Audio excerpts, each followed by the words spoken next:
இந்த காணொளியில் என்ன பார்க்க போகிறோன்னா, ஏற்கனவே ரீசெண்டாக வந்து நம்ம லெவி அண்ட் கலெக்ஷன் ஒரு வீடியோ அப்லோட் பண்ணியிருந்தோம். அதில் ரிவர்ஸ் சார்ஜ் மெக்கானிசம் பற்றி டீட்டெயிலாகவே பார்த்துருக்கோம். திரும்ப ரிவர்ஸ் சார்ஜ் மெக்கானிசம் பற்றி ஒரு சில விஷயங்கள் வந்து பேச வேண்டிய அவசியம் இப்போ எதனால் வந்ததுன்னா, இப்போது கவர்மெண்ட் வந்து notification 29/2018 dated 31st December 2018 issue பண்ணியிருக்காங்க. நிறைய பஞ்ச் ஆஃப் நோட்டீஸ், எஸ்பெஷலி இந்த கவுன்சில் மீட்டிங்கில் என்னென்னலாம் ரெக்கமெண்ட் பண்ணாங்களோ அதெல்லாம் நோட்டிஃபை பண்ணிருக்காங்க கவர்மெண்ட்டு. அதில் ஒன் ஆஃப் த ஆஸ்பெக்ட் வந்து இந்த ஒரு நோட்டிஃபிகேஷன் 29/2018. அதனுடைய அப்ஜெக்டிவ் என்ன அப்படின்னு பார்த்தீங்கன்னா, முன்ன வந்து ஒரிஜினல் நோட்டிஃபிகேஷன் 13/2017 ஜூன் 2017 இஷ்யூ பண்ணியிருந்தாங்க. இதில் தான் வந்து ஒரு குறிப்பிட்ட சர்வீசஸ் அதை வந்து யாரெல்லாம் பெறுறாங்களோ customer should pay tax on it on reverse charge பேசிஸ்ன்னு சொன்ன நோட்டிஃபிகேஷன் அதுதான். அந்த ஒரிஜினல் நோட்டிஃபிகேஷனுக்கு ஒரு சில திருத்தத்தை இந்த நோட்டிஃபிகேஷன் மூலிமா கொண்டு வந்திருக்காங்க. மேலும் ஏற்கனவே குறிப்பிட்ட ஒரு சில சர்வீசஸில் ஒரு சில மாறுதல்கள் கொண்டு வந்திருக்காங்க. ஸோ இப்போ இந்த காணொலியுடைய அவசியம் என்னன்னு பார்த்தீங்கன்னா, அது என்ன என்றதை ஒரு சுருக்கமாக பார்க்கறது தான். ஸோ அப்படி பார்த்தா இந்த இந்த காணொலி பதிவு வந்து கூட்ஸை பற்றி நம்ம எதுவும் பார்க்க போகிறது இல்லை, அதில் எதுவும் சேஞ்சஸ் இல்லை. சர்வீசஸ் ஏற்கனவே என்ன நோட்டிஃபை பண்ணியிருக்காங்க which are subject to reverse charge mechanism, அதில் என்னென்னலாம் சேஞ்ச் ஆகிருக்குன்றது இங்கே ரெட் ஃபாண்ட்டில் நம்ம ஹைலைட் பண்ணியிருக்கோம். சரிங்களா? இப்போ குயிக்காக பார்க்கலாம் என்ன இது அப்படின்னு. முதல்ல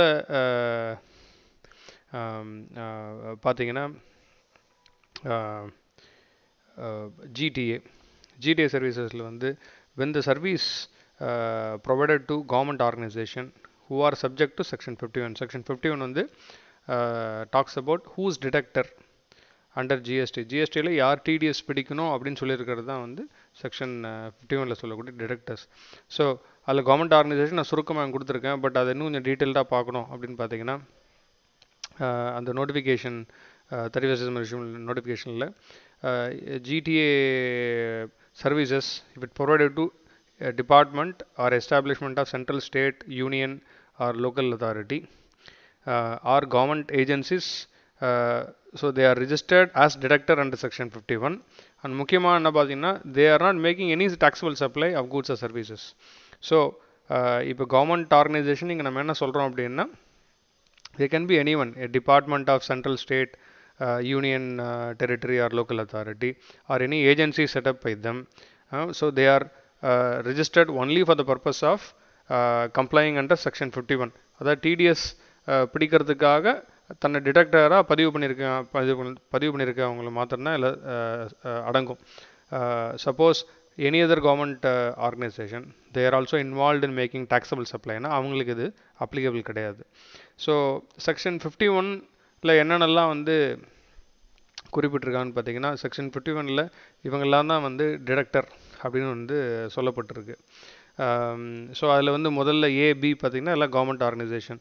so basically any authority, board or body set up by act of parliament or state legislature or any establishment of a government with 51% equity share or control in that establishment, or societies registered under Society Registration Act by central, state or local authority. So இப்போ இதெல்லாம் வந்து இதில் அடங்கும். Government organisation சுருக்கமாக இங்கே சொல்கிறது வந்து இந்த ஏவும் பியும் அடங்கும். பப்ளிக் செக்டார் அண்டர்டேக்கிங் கண்டிப்பாக வராது. ஏன்னா பப்ளிக் செக்டார் அண்டர்டேக்கிங் முதல்ல வந்து இது கவர்மெண்ட் ஆர்கனைசேஷன் முன்ன இங்கே குறிப்பிட்டப்பட்ட அந்த டெஃபினேஷன் வரல. It is not coming in. Number 1. Number 2, முக்கியமான சாராம்சம் என்னென்னா, செக்ஷன் 51 டிடக்டராக ரிஜிஸ்டர் பண்ணினா மாற்றம் போகாது. They should also not to any supply of taxable goods and services. So பிளைண்டாக if any one challenges, suppose நீங்கள் ஒரு ஜிடிஎஸ் சர்வீஸ் ப்ரொவைடர் இருக்கீங்க, someone blindly challenge you, இந்த நோட்டிஃபிகேஷன் பிரகாரம் நீங்கள் வந்து எனக்கு you should not raise any bill or nor I am liable to pay tax on a reverse charge basis under section 9 subsection 3 சொன்னாங்கன்னா, அதில் முக்கியமான ஒரு கேவியட் வந்து இதுதான், they should not also equally involved in making any taxable services or goods. அப்படி இருந்த பட்சத்தில் தான் இந்த விலக்கு வந்து இங்கே குறிக்கப்பட்டிருக்கு. ஸோ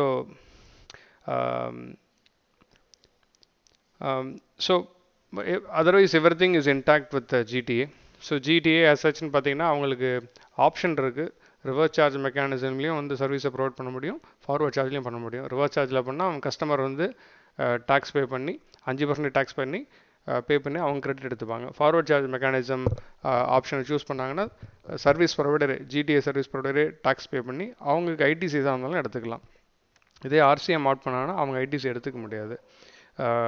ஸோ அதெல்லாம் அப்படியே தான் அப்படியே கண்டினியூ ஆகுது. அதுலேருந்து சேஞ்சுமே கிடையாது. Only exception now is if it is provide to government organisation as we discuss now. ஸோ அது கொண்டு விலக்கு. ஸோ விலக்கு இந்த சென்ஸ் யாருமே டேக்ஸ் பே பண்ணணும்னா, ஏன்னா வந்து செக்ஷன் 9ன்றதே லெவி செக்ஷன் தான், வரி விதிப்பு செக்ஷன். இதிலே வந்து விலக்குன்ட்டாங்கன்னா அப்போ அந்த லைபிலிட்டின்றது யாருக்குமே வராது, ஃபார்வர்ட் சார்ஜ் ரிவர்ஸ் சார்ஜ் யாருக்குமே வராது. சிமிலர்லி பார்த்தீங்கன்னா செக்யூரிட்டி சர்வீசஸ் வந்து முன்ன சர்வீஸ் டேக்ஸ் ரெஜிமில் இருந்தது. This is one of the services which was subject to reverse charge mechanism. GST ஆரம்ப காலத்தில் இதை கொண்டு வரல, கேரி ஃபார்வர்ட் பண்ணலை. இப்போ திரும்ப ரீஇன்ஜெக்ட் பண்ணியிருக்காங்க. Same exception what we discuss with GTA இங்கேயும் applicable. When they provided that services to government organisation as defined few minutes ago, அது வந்து விலக்கு. மற்றபடி எல்லாத்துக்கும் வந்து ரிவர்ஸ் சார்ஜ் மெக்கானிசம் உண்டு. இது மாத்திரம் இல்லாமல் இன்னும் 2 புது அடிஷன்ஸ் கொண்டு வந்திருக்காங்க. இந்த புது additions like service security services or business facilitated to a banking company or agent of a business correspondence, இதெல்லாம் applicable from 1st January 2019. So அந்த கடைசி இந்த 2 என்னன்றதை பார்க்குறதுக்கு முன்னாடி ஜஸ்ட் ஒரு பேக்ரவுண்ட். ஜனவரி 2006 கான் கமிஷனுடைய ரெக்கமெண்டேஷன் பிரகாரம் பேங்கிங் செக்டாரை வந்து இன்னும் நல்லா வளர்க்குறதுக்காக RBI came out with new guidelines. Especially என்னது 2 டைப் ஆஃப் இன்டர்மீடியரிஸை எப்படி வந்து எம்ப்ளாய் பண்ணுறது பேங்கிங் செக்டரை வளர்க்குறதுக்குன்ற மாதிரி கொண்டு வந்தாங்க. குறிப்பாக அதில் பார்த்தீங்கன்னா 2 கேட்டகரியில் பிஸ்னஸ் கரஸ்பாண்டன்ஸ் ஒன்று, பிஸ்னஸ் ஃபெசிலிட்டேட்டர்ஸ் ஒன்று. Business correspondent can actually work as an agent on behalf of banks, whereas facilitators அது மாதிரி பண்ண முடியாது. They can merely refer a client or request the bank to facilitate the transactions. வேறு எதுவுமே வந்து அவங்க பண்ண முடியாது.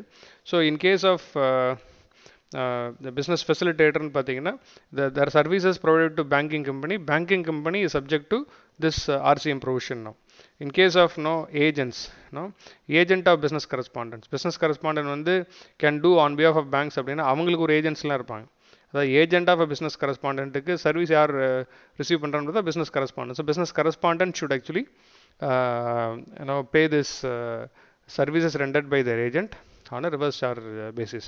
ஸோ இதுதான் வந்து மிக சுருக்கமாக இப்போ வந்த சேஞ்சஸ், அதுக்குண்டான இம்பேக்ட்ன்றதை பார்க்கக்கூடிய காணொலி. இன்னும் சுவாரஸ்யமான காணொலியோட மிக சீக்கிரம் சந்திப்போம். தேங்க்யூ.